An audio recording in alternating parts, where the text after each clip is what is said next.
Unless specifically indicated otherwise, the content expressed are my views only and not necessarily those of Life Pro Asset Management, LLC. The content presented is in no way an investment advice, solicitation, or an offer to sell securities or investment advisory services. The material is provided for general information and educational purposes based upon publicly available information from sources believed to be reliable. I cannot assure the accuracy or completeness of these materials. As such, the information in these materials may change at any time without notice. Reference to these discussions about IULs and annuities or fixed insurance products. Investments on fixed insurance products are different from investments in the stock market. Any guarantees provided by a fixed insurance product cannot be assumed to be guaranteed for any other investment. Welcome to the Rock My Finances show on K4HD Radio and Talk4 TV, where we put the fun in finance. Join Powerhouse Jennifer Jose, CDFA, CMC, and Private Wealth Advisor, as she collaborates with you to create clarity, control, and confidence with your money, your way. It's not about the zeros, so what is it all about? Let's find out. Now here's your host and weekly friend, Jennifer Jose. We are back. So excited. Can you honestly say I rock my finances and have a great feeling about it and really enjoy? I have my clients have a weekly money date and actually enjoy that money date. Sit down and play with your numbers and know what's happening and forecast what's new and what you want to spend money on and save on and travel on. We're planning a trip to Cabo at the end of this summer. I'm so excited. It's going to be so fun. Can you do all of that without any anxiety, without any angst, without any stress, and actually know exactly what to do with your money? If you can't, this is the show for you, because we talk about a little bit about everything. Today, we're going to talk about the relationship with money. So if you're in a relationship, you could be in a spousal relationship, you could be in a business partner relationship, and everyone is also in a relationship of ourselves and money. So that's kind of what we're going to go over first.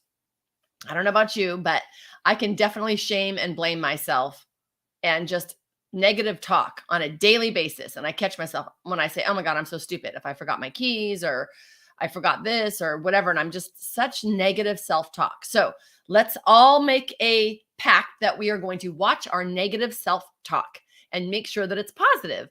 So when I do my workshops, I always say, we're all going to make mistakes. And even though I'm the expert here in the money, and I'm going to stand in the front of the room and I'm going to share my wisdom with you, I will make a mistake. Shocker, right? But when I make a mistake, I want to say, oh, I'm gorgeous instead of, oh, I'm stupid. So check that out. See if it helps you as well for your self-talk to change it a little bit more positive. So when we talk about money with ourselves, we normally have a past, right? We have some type of a history with money. And we might have spent so much on something. We might have maybe lost a house. I've lost a couple houses down the 2008 and 9-10 downturn. We might have some shame, some blame around that. Men, you are amazing because you can categorize things and let it go. Ladies, most of us have a relationship with guilt, shame, and shoulda, woulda, couldas. So we want to look at that, first of all, and then be able to shift that. So let's write down. Yes, this is homework. Most of my clients have homework almost every meeting, but sometimes it's really fun, so don't stress. But let's take a look at what we look at in our past and write down the situation, maybe what we purchased. Maybe has anybody got screwed? Yep. Has anybody been betrayed around money? Yeah. So I was betrayed a couple times, actually, probably 4 or 5 times now. And I go back. What I'm working on a lot right now is releasing the anger around that experience. Now, I don't feel anger. I'm pretty joyous every day. And I just had my chakra reading by Marie. Check out my other episode because she was amazing. And there's anger in my solar plexus. I'm like, okay, so let's clear that. So I am doing some meditations and breathing and perineum breathing and releasing that anger around those circumstances and events, because that's not who I am. And that is just a small experience of what I experienced. So make a list of all the things that you could beat yourself up about. And then we're just going to breathe through that and release those circumstances and events that we went through that we experienced that. So my first marriage, I was married at 19 and he passed away when I was 29. It was a whole story. Check out my other episode about divorce equals death because it was a horrible situation. But during that marriage, we were together for 10 years and he was a business owner. I've been a business owner background. So we stepped into entrepreneurship. We worked together. I thought we worked pretty well together, actually. And we had the same thoughts about money. We valued money the same. We did not want to have credit. This is back in the 80s. So credit wasn't abundant as it is now. And it was very different back then. It actually was a mark on your record if you had too much credit, and it wasn't easily accessible. So we didn't pay for anything. I mean, everything was cash, and we agreed on money. We never really thought about money. We had the same values about money. Other things, yeah, a whole lot of other things. However, money was very similar. So when you think about your value of money, let's look at our past and in our relationships in our past, even with ourselves, right? What is it that you value about money? For me, as a woman, I value security. I always want to know that there is a lump sum of money somewhere that I can access to make myself feel more secure. That's one thing. Another thing is I want another lump of money if I step into an opportunity that I want to up level my assets. So I'm meeting with a couple right now, and they have an opportunity. They're in business together and they have an opportunity to go to the next level or to add to their buckets, as I call it, their asset buckets. And so now they need to agree upon that. So my advice was to them today was do a mission statement for your business and your marriage. And if you're single like myself, do a mission statement for myself. Like, what am I wanting to get out of the relationship with myself? I've been in a relationship with myself like 8 years now. And so what's the mission statement for me? First and foremost, I am valuing authenticity and I am valuing joy. I always value honesty, and I always want to be able to trust in myself. So if I'm going to do something, I always look back at my values and my mission statement. If I get all excited about something, we hear about a new squirrel thing, and we say, okay, should we do that? Do we have the money for that? Is this going to be excitement? Well, we have to go back to our values and our mission statement. What did I just say about my lifestyle and how I want it to be, and what am I valuing? I value trust. So in this new business opportunity, can I trust these people? Do I feel trustworthy around them?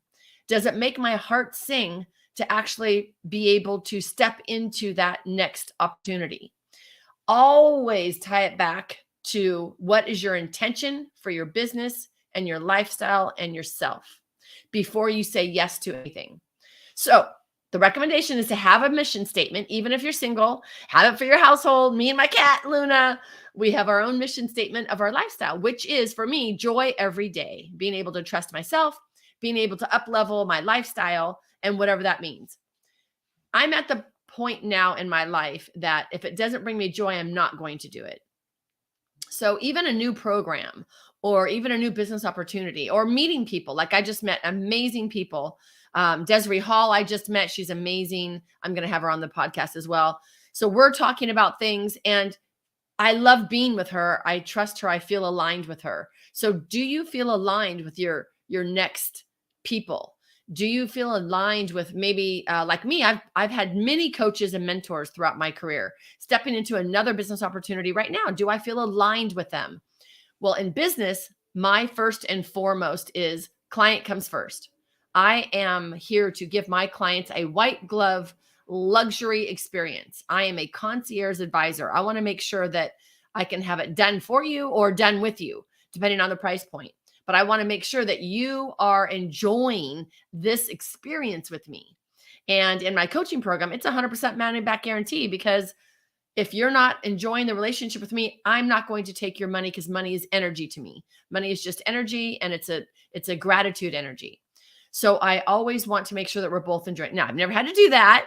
However, I do offer that, and I appreciate people who do the same. So when they back their coaching programs or mentorship programs or business, or whatever it is, if they back it with a money back guarantee or some type of a guarantee, then I can appreciate that. That means they're standing by their word. And in my value, going back to my mission statement, trust is huge for me. Trust and honesty and authenticity and joy is huge for me. So, am I going to enjoy working with them? Am I going to enjoy the process? Are they aligned with client comes first? And the client experience is huge for me. So, are they the same aligned? If you are in business with a business partner, do your mission statement. Does your mission statement have client centered focus first? Are you both aligned with that? It could be money. Like you could be going into another business. I have another opportunity right now that we're experiencing, and it's purely for money. Now, I definitely want to enjoy the process and I'm aligned and with the people that are doing it, but it literally is to make money. And that's great. That business has that mission statement. Does another business have another mission statement?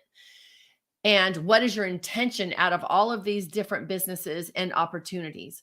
So when you come up with a question, because sometimes it's hard to make a decision.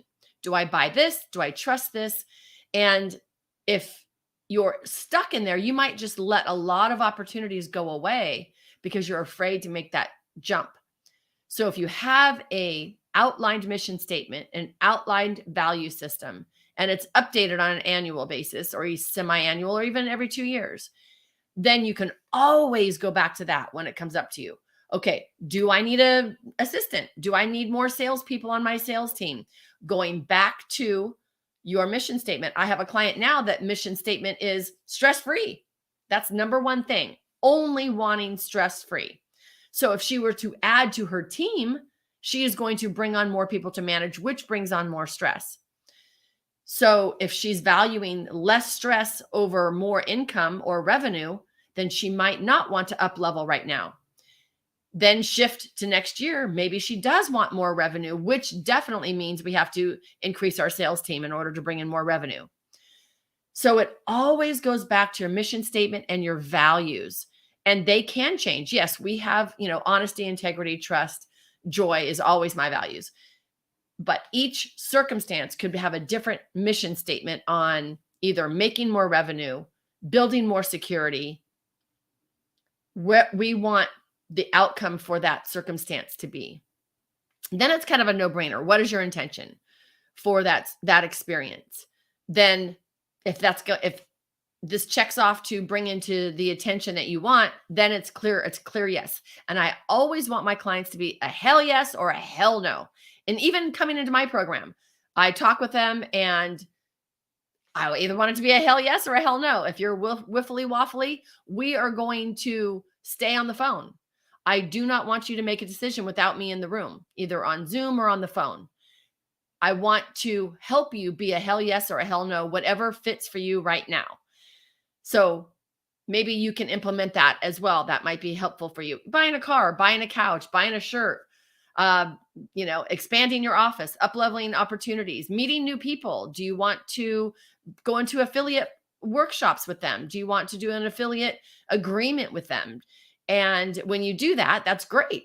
Just talk more and to be a hell yes or a hell no, and make sure that you're both in the room at the same time. I have a lot of married clients that want to become clients, and they'll say, my spouse won't agree. My spouse doesn't understand. And then we keep talking until it's a hell yes or a hell no. So let's go back to money and coupleship and relationship. When you're in a relationship, there's 3 barriers to a great relationship when it comes to money. In my opinion, there's a million barriers, but I only have time to go over 3 today. The first one is communication. I know we hear the C word all the time. Communication. But guess what? My second marriage was about communication. He was a Pisces. I was a Virgo. We spoke very differently, and I was very fast and he was laid back. And I had to learn how to communicate effectively, and we worked together as well. So I had to get myself heard, and it's not always about the other person. And when we're in relationship with someone, it's easy to blame them when things are not going right. It's a natural thing to blame outside of us first. So in communication, the first thing is to take responsibility for your energy and your words. So I had to look at how I was presenting something, how I was saying it, And not only how the tone, I'm sure some of us have heard, I've heard a million times in therapy, the tone. And really, it boils down to my energy. As you can tell, I have a lot of energy. In fact, I'm actually really tired today. I went to an amazing gala in Beverly Hills last night with, oh my gosh, we had amazing speakers. It was the Women's Business Networking Gala. We had beautiful, amazing, inspirational speakers. It was awesome. So I'm a little tired today.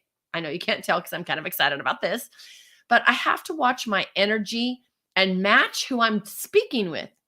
What is their energy like? How can they hear things? Do I need to sit back a little bit to be heard? Do I need to slow my roll, as they say? Do I need to lower my tone so that they can actually hear what I'm saying? Do I need to make sure that I'm speaking in I messages? I had such an amazing time last night. I feel stressed around this situation. Or am I saying, do I feel stressed around this? Oh my gosh, this is driving me crazy. Someone could take my energy like this very different than if I were to lay back and say, I'm stressed about this situation right now. Can we talk about it? Versus my fast, high talk, leaning forward, looking into someone's eyes, going, oh my gosh, this is driving me crazy. I'm so stressed. I need to talk about this. They could take that as criticism or holy crap, what's she going to bring on to me now?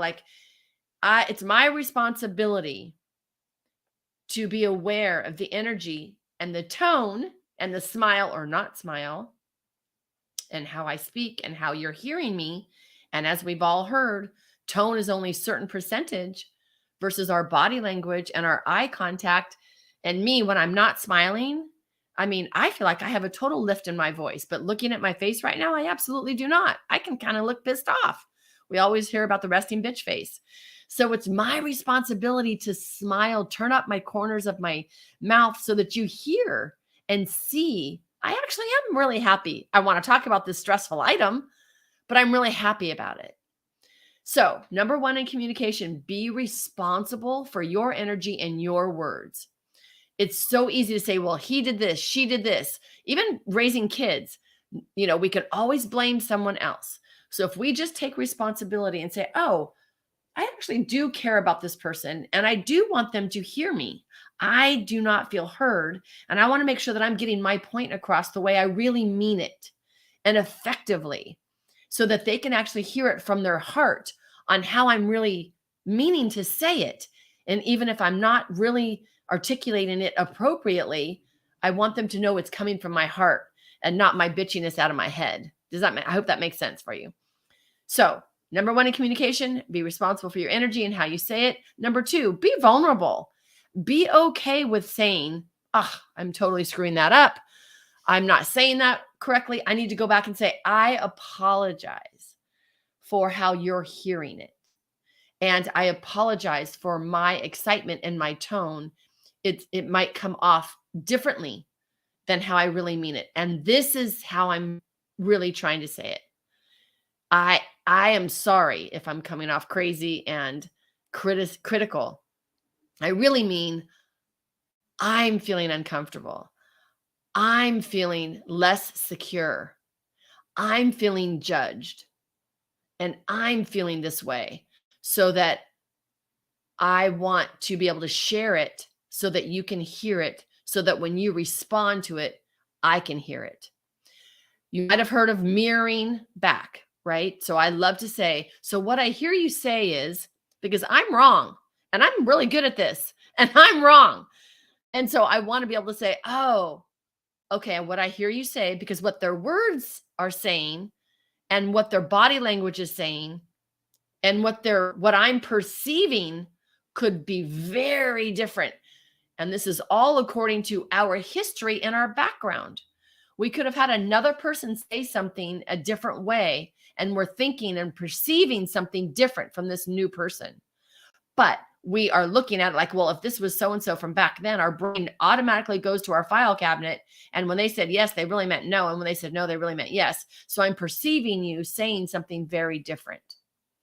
So it's not a blame thing. It's not a right or wrong. He said, she said, I said, you're hearing something different. Why can't you understand me? It's nothing of that. It's literally a nice wonderful communication. That's what I help my clients do when I have partnerships. I meet with both of them and then them singly so that I can understand what they're saying so that I can mediate in between.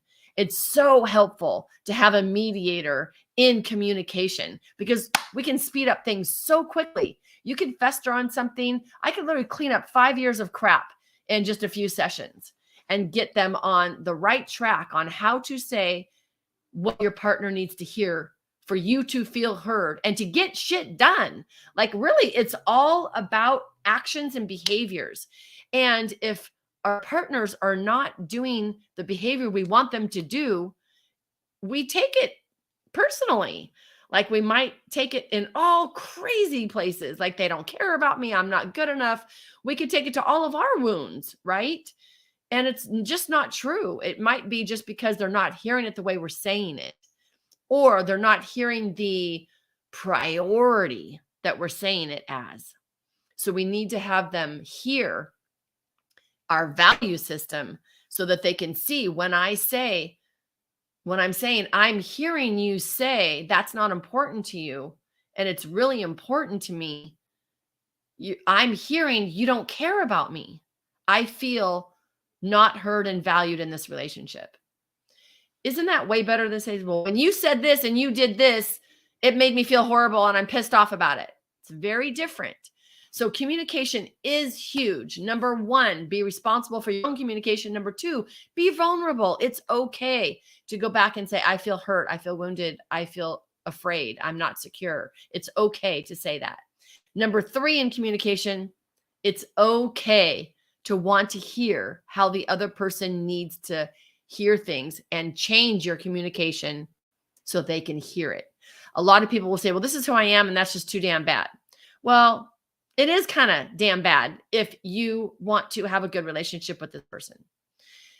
We are responsible for the way we say things. Now, if I'm saying things completely authentically and I am matching their role, if they're a slower role or a faster role, and I am saying I messages and I am not leaving the room because you have an abandonment situation, or I don't leave the house, or I lower my voice and sit back and relax and say, I really need to talk about this because this is something I would really want to do. And I need to hear how you feel about it. I've tried all these wonderful things and it's still not working, then that is who I am. But we have to at least try. And then if it doesn't work, it doesn't work. But you got to have a mediator come in. Okay. Second barrier is education, which kind of leans into the first barrier. We got to know our partners. We have to know ourselves. We have to know how we speak and how we're being heard and interpreted and perceived by people. I can be perceived by one person A and B, the other one C and D, and I don't know. So as a speaker and doing this for 6, 7, 8 years now, I've learned how people are perceiving me in a room. And that's a whole nother situation, right? You have a group of energy, but I'm learning how people are perceiving me and making sure that I'm speaking with my hands. For the kinesthetic people, I'm speaking with slow voice and I lean in and look at you when I need it to be important. For those people, I am also trying to use my facial expressions for visual people. And I'll even talk really loud and excited if I want to get this point across. So there's so many different tools we can use, and we have to find out who is listening to us and how they need to hear it. It's not just all about us. When you're in a communication with someone else, we do need to understand and educate ourselves how they hear us. That's my 2 cents. You might not agree, and that's fine. But I do believe that we need to take some responsibility in our partners. And if I'm in a group speaking to, like I just spoke at Women's Business Networking, just my little 30-second thing, I'm looking at the entire room and seeing how people need to hear things to be able to express who I really authentically am, because that's what it's really about. I'm trying to be heard as my authentic self and my honest, true, joyous self. So that's barrier number 2, is just get educated on your partner. Barrier number 3 is trust. We all have had crap in our background. So if we can come to a communication either with ourselves or with a partner, that trusting that we all are here for the highest good of all. Now, if this person is manipulative and just very not trustworthy, throw that out and get away from them. But anyone that I'm going to give my time to, they're either healing and they're learning on manipulation and how to get rid of that and how to be authentic, or they truly do want to be authentic and they are authentic and they're trying to learn that. That's great. I am going to do my part to show up as a trustworthy being and really think, say my thoughts, my words, my feelings, my behaviors, my mannerisms, they all match. So that when I say I'm really excited, you hear it in my voice, you see it in my body, you see it in my smile, you see it in my energy. It's all matching. I have integrity, I'm authentic, and you can feel that. But when I say I'm really excited and I can't wait to do this, and my face is not smiling, my energy is laid back, some people who have had betrayals in the past, or even trauma, such as me, or even abuse, such as me, we have our antennas up with people who do not say, think, feel, behave, and look the way they're saying. It really has us look at integrity. So, trusting that when I say I'm excited, I'm excited. Trust the other person until you feel the feelings of, I just don't feel really good. This person's giving me ickies. I'm out. I know ickies is not a real word, but it is today. But when I'm not feeling completely at joy, like last night, I met just amazing people and we literally did the heart hugs and we just stood there like, this feels really good. Like I can feel their energy and it feels really, really good. And they can feel mine. I'm like, I just need to meet you. I love your energy. And they just walk right up to me. And I'm like, oh my God, I love that. I love your energy. And so when we can feel that, I trust that they're here for the highest good. I'm here for the highest good. So let's be vulnerable and communicate together and learn how each other can literally feel each other and get our points across. It's really cool. So that's on communication. We are going to queue up a commercial right now. This is my Rock My Finances Club. I just raised the prices, but it's still very, very affordable. And it will go up again. So check it out. Go to rockmf.com. And we meet on a weekly basis with a group of amazing people that are trying to up level and come into abundance and clear out the old crap. And it's life-changing. It's very transformational. And I'm normally $350 an hour. So this is a total steal. And you will get personal hot seat coaching. So check out this commercial. Ron's going to roll it for you. It's really quick. It's just only like a minute. We're going to come back and we're going to talk about the other barriers for communication and how to love ourselves more, our partners more, and to step into the fully aligned person that we really want to show up and who we are being, not just who we are, but who we're being. Okay, check out this commercial and come right back. I got lots more. Wait, the show isn't over yet. There's more fun and finances ahead. Jennifer will be right back as we have a special bonus offer for you right here on Rock My Finances, broadcasting live on K4HD Radio and Talk 4 TV. Hey y'all, it's Jennifer Jost. Are you ready to transform your relationship with money? Rock My Finances Club is your weekly mastermind for wealth empowerment. Join me live for your personal weekly group video sessions and access your personal portal with the video library at any time, including your success system and way more bonuses. Go to rockmf.com for your financial empowerment. Make yourself a priority today. Schedule a chat with me at rockmf.com and achieve your feminine financial freedom finally. Oh, and don't forget to ask me how to save 50%. See you at our weekly mastermind. Okay, Rock My Finances on K4HD and Talk 4 TV is back. Once again, let's put the fun in finance with your host and weekly friend, Jennifer Jost. Okay, we're back. I'm so excited. This is going to be fun. I hope you do check out rockmf.com because it is really life-changing and it's so fun. We have a good time. And it's not just about me, our group of amazing people that are stepping into abundance is really great to be around. It's awesome. And we do talk about relationship issues because how we feel about one thing, we feel about everything. So how we feel about money is how we feel about love, is how we feel about security, and it all boils in. So we always end up talking about everything when we talk about everything all week. And I have a lot of business owners there as well. So if you're an entrepreneur, jump on, because we talk about, making sure that our profit is appropriate and our lifestyle is appropriate and how we can change that and how we can shift our perceptions. Here's one thing that I just did last week for a business owner. She was stressing out over the business going down over COVID and where things were at. And we talked about it and we said, okay. And she's like really stressing out around, I'm like, okay, well, what exactly, where were you number wise? What were you making? And what are you making now? Oh, I don't know. Okay. So let's go look at the numbers. So then she had homework for the week. And then she looked at it and she's like, oh, it's actually not bad at all. Because when we don't know our numbers, we have all this crap in our brain and we actually start making ourselves stressed. And sometimes it's not even stressful. And if it is, it's only stressful for a minute, because when we look at that and we go, okay, what was working before? Where are you at? So then I actually got her back to, why are you in business? Why are you doing this? Which is what I was talking about with the relationship. What's your mission statement? Why are you in this relationship? Why are you in this business partnership? Why are you loving yourself or not loving yourself around money? Like, look at the mission statement. And she did. She went back to her avatars and she just talked about how much she loved her clients and how much she does so much good for them. And now she's like, oh, once she got clients, she sped back up again. Like within 2 weeks, she was back to where she started again, just because what we think about is what we get. I do believe in law of attraction. These are my thoughts. What we think about, we get. So when we're thinking about our amazing clients and how we're helping them, guess what you're going to get? You're going to get more clients. And it's not just always that easy. However, we need to look at all of that and our mission statement, our beliefs, stepping into who we're going to be. So let's go back to money and relationships.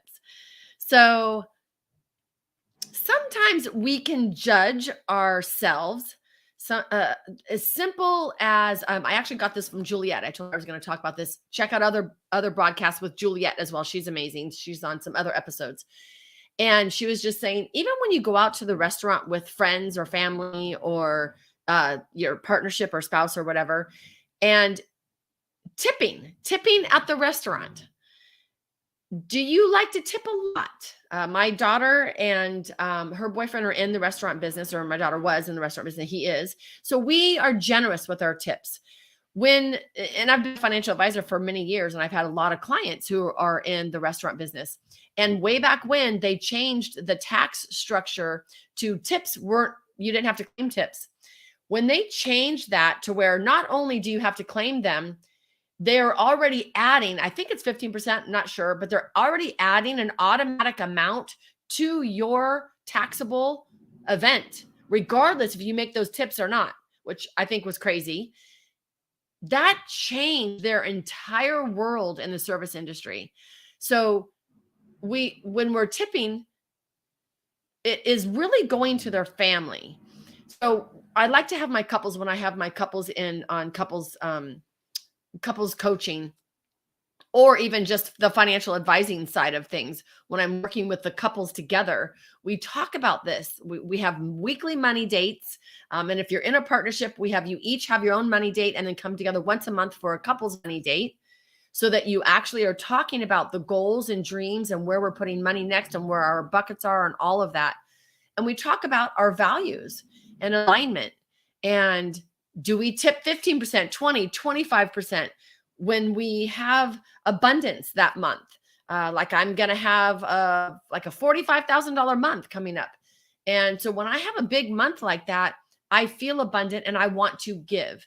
And that's one of my values, because I do believe that what we give, we get. But if we're giving to get, it doesn't work. So it just makes me feel really good to be able to share my money, because I believe money is gratitude. So play with me for a little bit. Let's all sit back and think about our bank accounts, right? We all get up at the same amount of hours in a day. We either choose to go to a job, a corporation, and an employer, and we give our skills and time to someone, and they say thank you in the form of a paycheck. And they give us a paycheck and we put that money into the bank. If you're an entrepreneur, You either give your time to the business, your skills to the business, you get paid by your bonuses, or maybe the owner draw, whatever it might be. If you're in the service industry, such as I am, I give my time and effort to my clients. They pay me in the form of money. And so that is gratitude to me. So then we put all this money into the bank account. This is gratitude coming back to us saying, thank you for being you. Thank you for your times, your skills, your attributes. Thank you. So then we have this money grow in our bank account. We all have a perceived subconscious money ceiling on what we are worthy of. So when you have that amount growing into your account, then we put some in our savings account. We start investing. If we don't know about that, if we don't feel worthy of what's already happening, we might invest into something that's going to drop and fall. And because we're not worthy in our subconscious and our body and our temperature of making more money, because either our DNA, our history, society, whatever it might be, that's what I work with my clients through, is to clear those ceilings that we have subconsciously and make sure that we can double our income this year. As soon as I cleared mine out years ago, I doubled my income that year, and I didn't even know I had that block. I had a worthiness block, and I didn't even know it. My coach, Mayvu, she's amazing. She helped me clear that block within like a couple days, and I definitely doubled my income. So we have some subconscious blocks about that money ceiling. And then once we do that, we can break that barrier and see actually what we actually are worthy of that gratitude for. Like, it feels really good to be able to have money. So now we have this gratitude in our bank. We have enough. Our needs are met. Now I want to share my gratitude with someone else. I love to give money to people that I adore. I love to give money to them, and that goes to their family. That goes and helps their lifestyle. I want them to go play and have fun. I want them to go on vacation. I want them to have their whatever their children are doing. Like, it brings me joy to give my energy, my gratitude, which is my money, to someone else that I love and care about. So at the restaurants, like I just went to Mastro's in Beverly Hills. Cheryl, giving our shout out, our bartender. Desiree and I went there the day we had, oh my God, kiwi margaritas. Don't even start it. Graham cracker crust thingy around the rim. Oh my God, it was so good. So good. And Cheryl's amazing. I love to tip her because she's great. We're showing doggy pictures. I'm showing her Quincy, Journey and Lucas's dog. She's showing me her dog. He's so cute. Rescue. Oh, so cute. And so I want to tip her. I appreciate the service that she's giving, and I appreciate her always making me feel special and good. It makes me feel really good. I can't wait to give her a really good tip, even though we only bought a couple martinis, but still, it's really good. So that's a great thing to talk about your partnership with in business, or your spouse or your lover, whoever, or your friends. Who are you going with? Like on the ticket, how are we going to tip? That's a tip from Juliet. Like, how are we? And when people are feeling in a scarcity mode or a mindset, they might not tip big because they literally don't have the zeros in the bank account. And that's okay too. You're at least getting out there. You're being who you are. And that's okay too. Sometimes being a little bit vulnerable with someone and saying, hey, you're amazing. Give them another compliment about their service. Tell them something else and say, I'm going to bring friends back here. Like in the beginning of my career, in the beginning of my coaching career and in my financial advising, they might not had as much as they wanted to advise because I make money on commissions and assets under management and all that stuff. And they might not have enough, but I know that I can help them and they know it too. And they're like, I'm so sorry I don't have. I'm like, no. Bring me your family and friends. That's a currency. Right? Introduce me to your favorite CPA. Like, if we're in business, we want to help other people make money in business. Like, that's what entrepreneurs do. We help each other out. So when someone's doing good and you appreciate them, it doesn't always have to be money. It can be, I'm going to bring friends to your establishment. I'm going to bring my family. I'm going to host an event here. Whatever it is, I'm going to give you a shout out on your podcast. I'm going to go on your social media. Like, I'm going to go on your Yelp and give them a review. There's so many things that we can do to help other people out besides just the currency and just the money. So going back to that mission statement, talk about it with yourself. Like for me, I am here to build entrepreneurs and to help them. So that's part of my shtick, basically. Like that's part of my value system. So when I have a partner with someone, do they have that as well? Can we help share that money? When I have a good month, am I going to leave a fantastic tip with someone? I was in a scarcity mindset, and it comes and goes, right? When you're on the roller coaster. And so I learned this by the book Prosperity Consciousness. Love that book. And I gave cash out. So this is how I did it. I did it a couple different ways. When I was in a grocery line, I put $50 towards the people behind me. And for them to come up to the line and say that you got a $50 credit from the person in front of you, is that just like blowing your mind? Even if it's a $5 credit or a $10 credit. My girlfriend Diana and I did this in Starbucks because she was getting it. She's like, people kept paying for my coffee. She'd get like 3 or 4 coffees paid for in a month. And I'm like, that's crazy. So then I started doing that. When I'd be through a drive-through or something, I'd say, here's $10 towards the people behind me. It feels so good. And y'all all know me. I haven't said the F word this entire time. The F word is what is most important about everything all day long. How do you feel about it, right? So it feels so good to give. It just feels amazing. And I know a lot of people don't like to receive, or they're not comfortable in receiving. When I wasn't comfortable in receiving, Mayvu, my coach, actually had me do this. I started with, okay, don't laugh.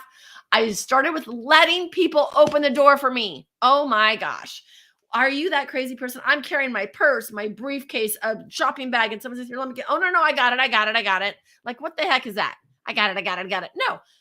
Please, love for you to open the door. Thank you so much. I just did this yesterday, loading stuff up from Journeys into my car. I was carrying a great big suitcase, and a gentleman rushed right over and said, can I help you?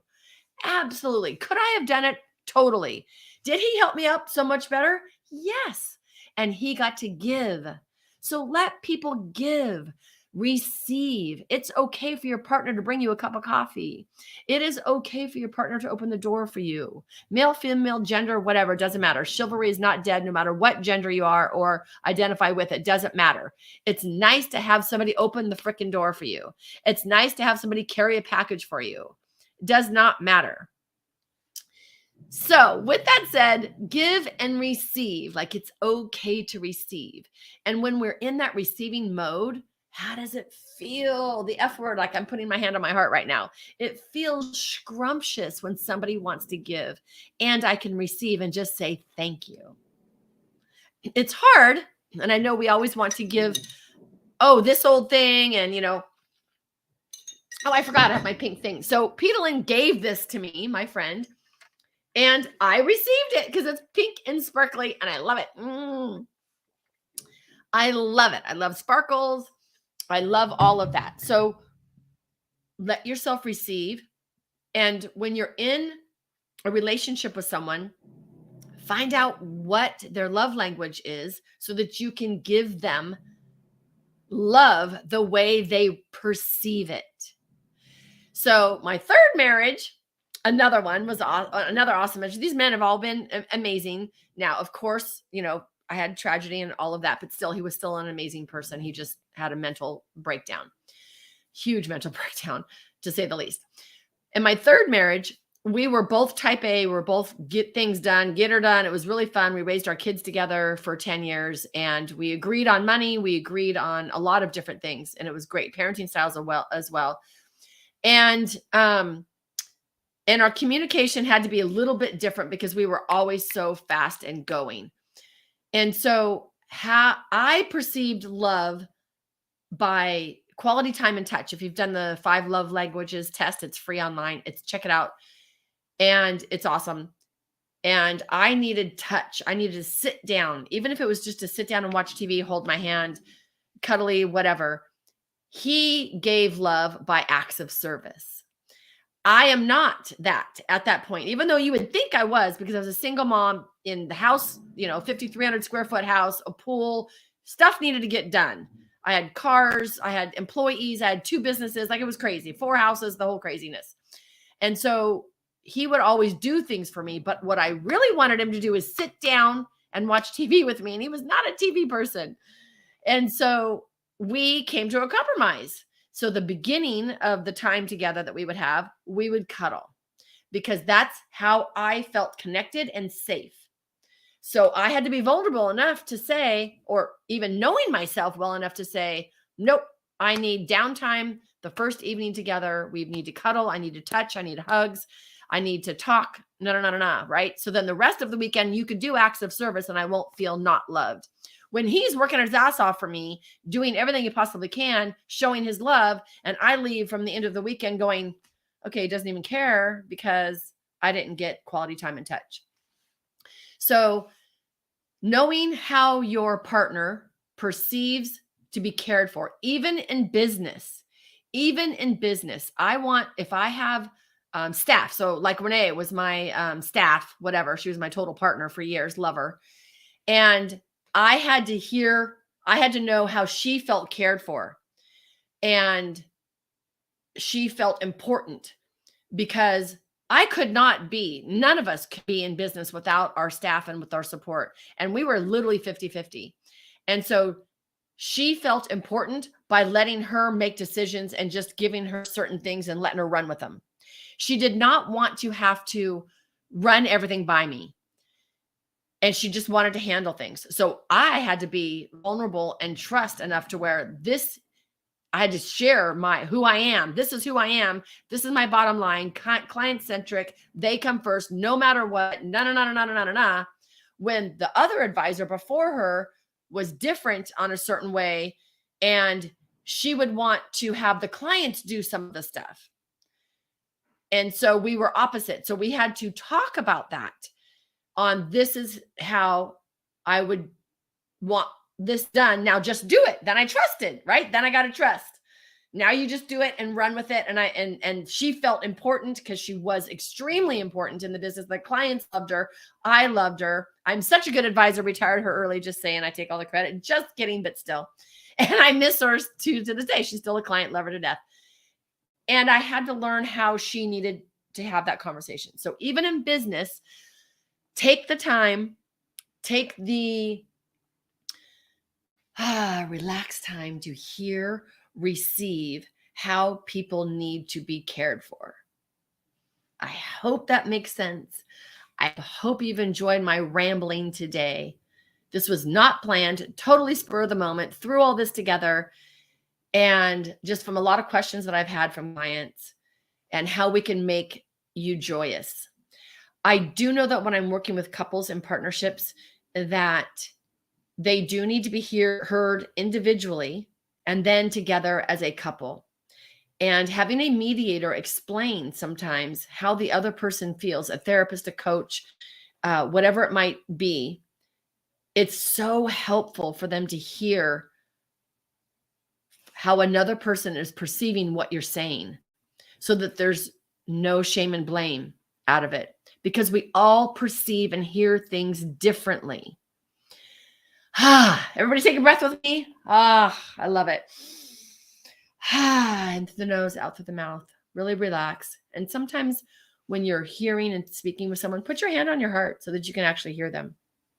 Here's one more tip. I always try to give one really big takeaway at the end of the show, so you stay till the end of the show. When you have a partner, I call it appreciation and resentment. There's a lot more that go with it, but I'm going to start you off with the 3 appreciations and resentments. 5 minutes a day, take the time to sit with your partner. I like to hold hands. Hopefully you're not resenting as much to hold hands. And if you are, call me now. We need to fix you. Hold hands, look into each other's eyes. One person's speaking, the other person's purely hearing, listening. 3 appreciations first. I appreciate you bringing me the coffee.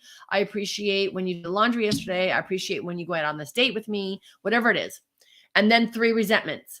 I resent that you didn't pick up this. I resent that when I ask you to do this, it doesn't happen. It has to be specific, detailed, like not, I resent it when you're manipulative. That's baloney. I resent it when you said this, but you really meant this, or like really specifics. Then the other person goes and you take turns going first that day and you walk away. There's no conversation about it. There's no tip for tat. There's no hearsay, nothing. Well, I resent it when you do this. It's not about that. It's only about hearing your partner and learning more about them. If you're going to be in a partnership in any which way, shape, or form, it's our responsibility to learn them as well. I hope you enjoyed that. It was an amazing time for me. We'll talk more about appreciation and resentments. It's life-changing in a relationship, and it feels really, really, really good. I want you to be able to say, I rock my finances. I enjoy all my zeros and my abundancy, and I'm really enjoying my life. Come back tomorrow. Check out all my other episodes. Please share, download, like, find me on YouTube, find me on Facebook, Rock My Finances, and like them all and share them so that we can actually get some sponsorships and give you guys free stuff. That's what I'd like to do. Thank you all so much. Check out the other episodes. Have a great day. We appreciate you joining us today, and don't forget to subscribe to the Rock My Finances YouTube channel for more engagement and bonus content. Tell me, what is your money story? Let's find out with Jennifer, 4 p.m. Eastern, 1 p.m. Pacific, every Thursday right here on K4HD Radio and Talk4 TV. It's not about the zeros, it's about the F word, feelings. Feelings Jennifer can't wait to explore with you next week. Until then, let's all say, I rock my finances.